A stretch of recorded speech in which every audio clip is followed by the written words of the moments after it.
Millie asks, do you add texture to those light areas? And about adding texture, do you think about hierarchy?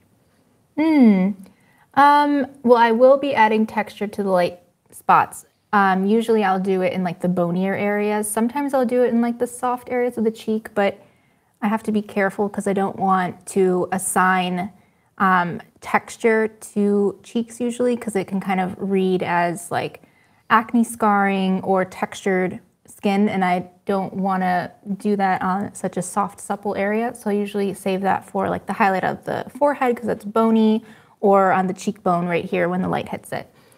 For hierarchy, I guess that kind of goes to what I kind of just said, because if I want to assign a stronger texture to my bony areas, then that's the hierarchy of the amount of paint and texture that I would be using. Whereas when it comes to the amount of texture on the cheek, it would be much lower on the hierarchy of texture, because I don't want it to look like harsh, rough skin. Let's see if I can demonstrate that just a little bit on the cheek. So I'll grab more paint than I've been grabbing throughout this. And I'm going to concentrate it right on the area where it's the brightest. And sometimes when I say texture, all I really mean is just like a nice mark. Instead of like, when I think of texture, sometimes I think of like goopy paint. Like roughly textured, like Rembrandt level paint. But sometimes it can just mean like a mark that is left. And sometimes that's all I need to determine texture on a soft and supple area like the cheek.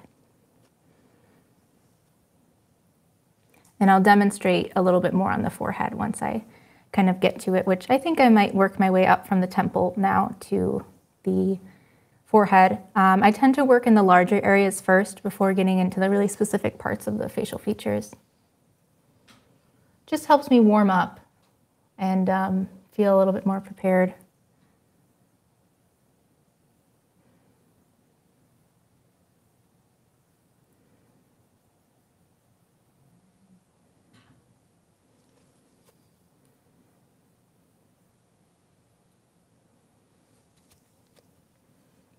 Just working my way up and making sure this color is cooler, because the temples tend to be a cooler area on the face.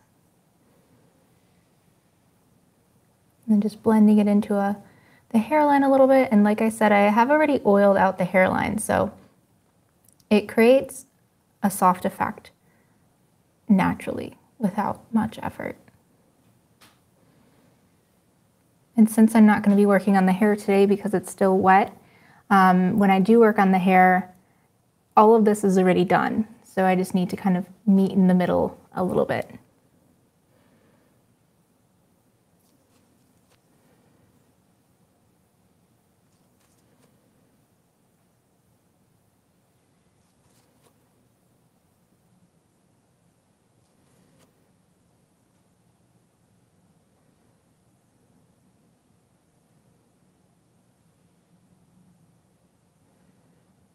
And whenever I don't have paint on my brush and you see me doing this, I'm using very light pressure and I'm just softening all of my transitions of value to get that nice and smooth look.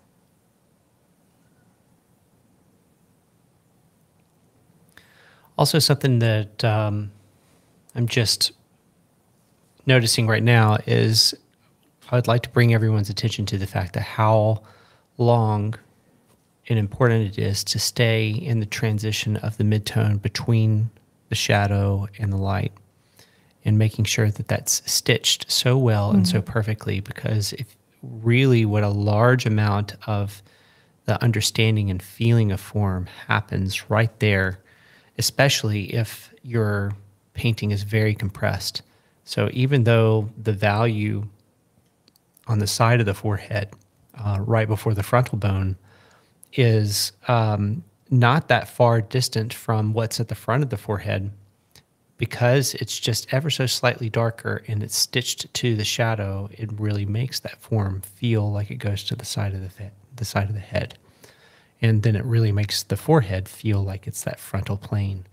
So it just goes back to just making sure everyone realizes a lot of the magic that you see in paintings happens in the midtone between the connection of the shadow and the light.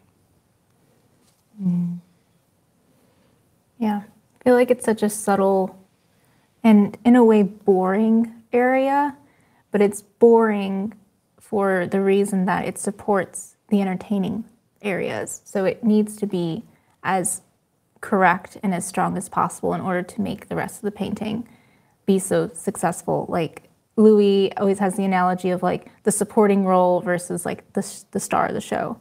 So these transition areas are going to be the supporting role to make sure that the star of the show, which is everything else in the light, shines. But you know, the play wouldn't go on if you didn't have the supporting roles and just the main star.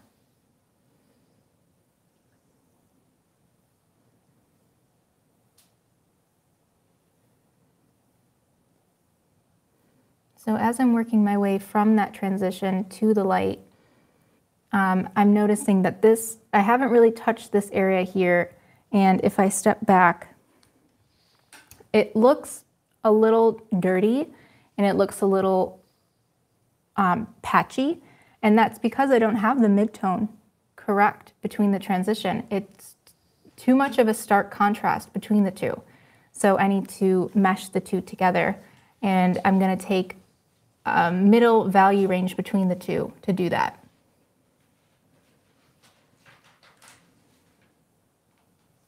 See, that was a little bit too dark. And when I'm grabbing that color, I'm grabbing it from here. So I need to be way up here. That's how compressed towards the light this is.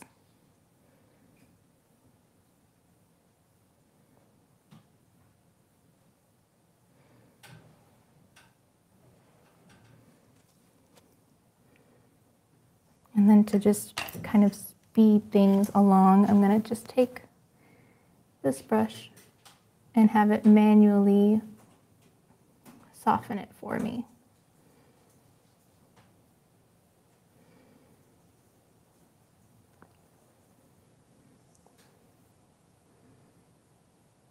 And then I can step back. And do you see how three-dimensional that feels already just by meshing those two together? And then that feels like it's really dipping in space and coming up over the forehead.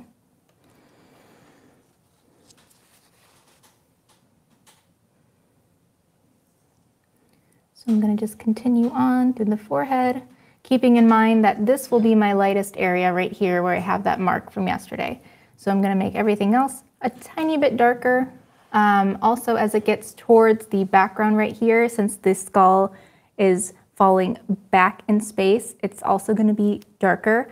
It's not noticeable at all, really, on the photograph. The reason why I know to make it darker is because just practice. And I know that in order to make my forehead feel like it's really going back in space and not feeling flat is because of that slightly darker value that will be at the edge right here. Right now, I do have it a little bit too dark. So I made it a little bit too dark yesterday. So I'm just going to go over it with my light value and bring it up just a touch. And then we will see if that's enough or if I might have to change it a little bit.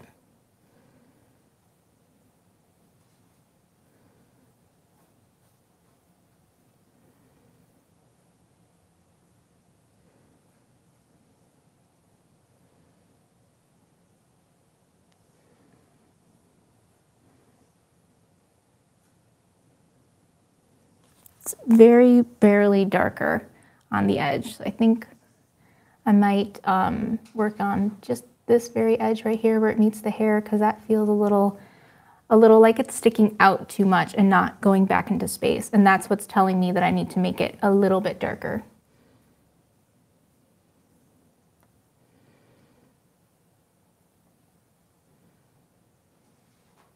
Just to push it back. And especially as it goes up towards the hairline, all of that all of those tendrils of hair and your scalp is going to be making it darker and a little bit warmer.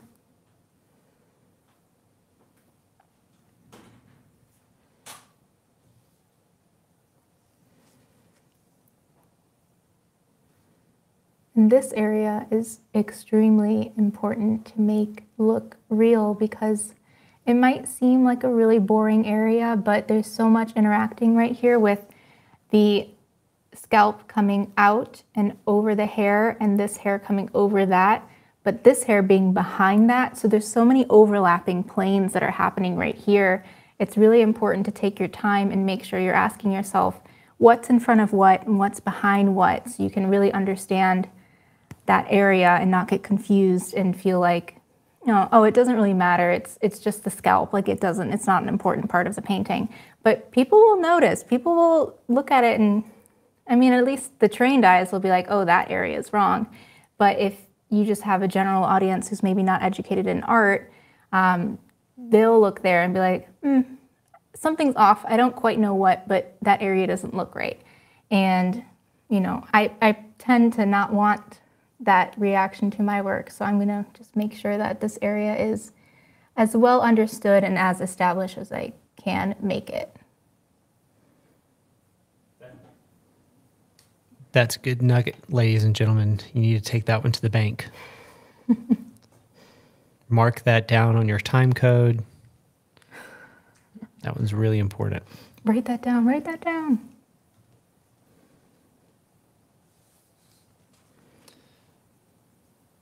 The layman audience still can see it. They just don't know what it is. They just know it's off. Yeah, we talked about yesterday, it's like sometimes you can make a painting for a painter. You can make paintings for painters and be really, really technical and, you know, kind of show off a little bit with your skill. But the regular average person wouldn't necessarily understand and appreciate that as much as a painter would. So when I'm working on this area, I'm doing it not only for the painters, but also for the average person, making sure they understand what's going on.